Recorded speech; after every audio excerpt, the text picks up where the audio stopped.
Hey guys, so I thought I'd post a bit. Obviously, as you know, I've had a mysterious back injury this week, which happened earlier in the week, which, well, we won't go into that at the moment. I'm sure that'll be irrelevant at some point.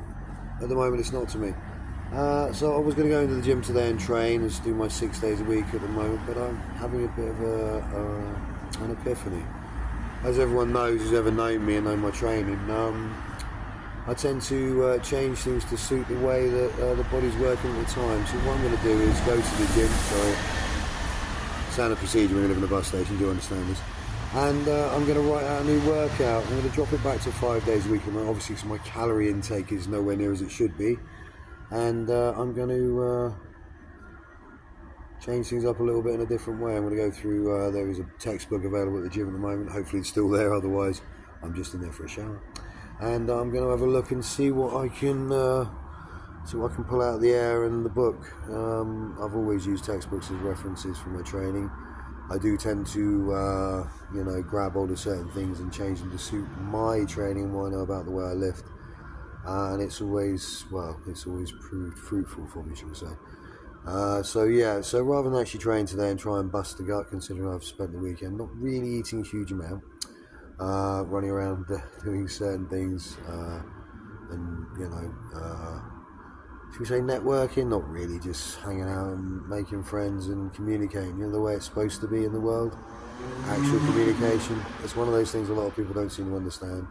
Social media is amazing, don't get me wrong guys, I love the following, I love the fact that people pay attention, but it's really just another method of communication. It just means you can communicate with people in various other places you're not in.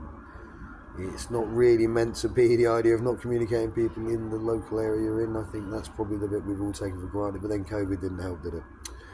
But still, so I'm going to go there and evaluate certain things and look at textbooks and write a new workout. Now this again is me having to back off on my own methodology, my own training principle, for reasons that become apparent, and that's down to you to have your own opinion about it. I really don't care. I respect other people's opinions, but at the end of the day, it's just an opinion, isn't it? My training's always been subjective to myself, my sport, my lifting, and how it works for me. That's not to say it will work for someone who's basically the same body type as me. No, it wouldn't, because we wouldn't have the same backgrounds, would we?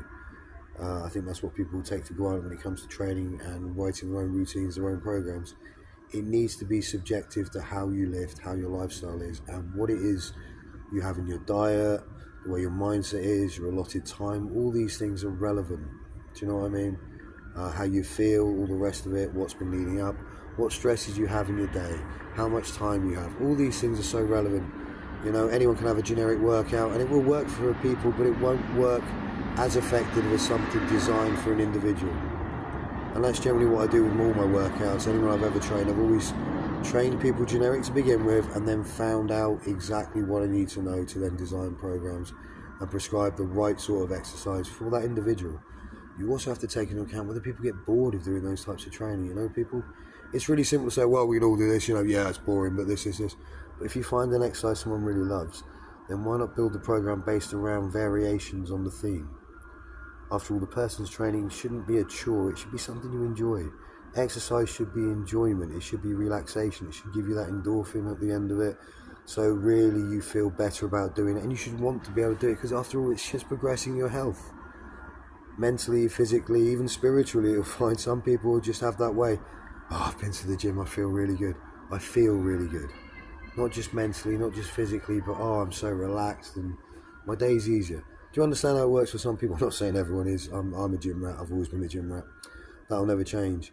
But what I do have the ability to, and I do it very well, and that's not me bragging, and ask anyone I've ever trained, I have the ability to inspire people to do better, to want to do better, to enjoy their training, to learn to see it as a means to an end, an improved quality of life. And that is what training's about, isn't it? Otherwise, what do we do it for? Is it for aesthetics? If that's what you do it for, fine, but that obviously gives you the mental ability to improve how you feel about yourself. So there you have visuals. Some people do it because they have a sport, so they want to excel in their sport. Some people do it just because they want to be fit and healthy and understand the benefits it has. Everyone has their own reason for training, so respect that and allow them to further themselves with it. What I like to do is impart knowledge as well, so eventually they can take hold of their own training. Yeah, I'm qualified, but I'm not one of those people who just wants to earn loads and loads of money through torturing people in the gym. That's easy, I could do that anyway, but I don't. I'd rather be able to sit back, pay my bills, eat comfortably, and live an ordinary life where I earn money to further people's knowledge. Because that's what I do, I like to further my own knowledge. Anything other than that, well, I'm not a selfish person, I never have been. If I can help someone, I will. And that's probably a fault that's got me into trouble so many years when I was younger. Nowadays, I help people, but it's not because I want anything in return, it's just because of who I am. Unfortunately, we live in one of those worlds where that was taken advantage when I was younger. Nowadays, it's not about that. It's just about me helping people. I love the gym, I love coaching young people. I love seeing them progress. They say, oh, Chris, what about this? 5 minutes out of my day to explain something, I love it. It made my workouts ridiculously long sometimes.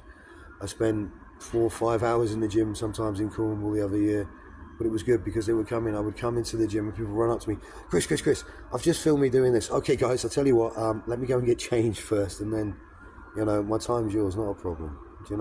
Because it's paying it forward, isn't it? This is what I love to do. This is my life. I always said, find a job you love, you never work a day in your life. It's the truth. But I also understand I have to work as well, so there are avenues that are opening up at the moment, which I'm looking forward to stepping back into, possibly, who knows.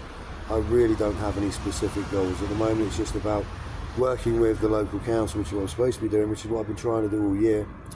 But then there's so much red tape, so many boxes to be ticked. And in the meantime, there's still other stuff going on, the phone line, the social media, all the rest of it, all real, all witnessed, all proven. But still the people with the actual clout to do their job just don't want to do it. Not really my problem, is it though? So I'm going to go to the gym. I'm going to write a program, probably grab a shower, and then come back to my doorway.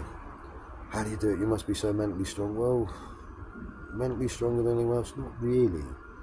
I just think about things with common sense and don't allow emotions to fuel my actions, because otherwise who's to say I wasn't having a bad day and that might be the wrong response.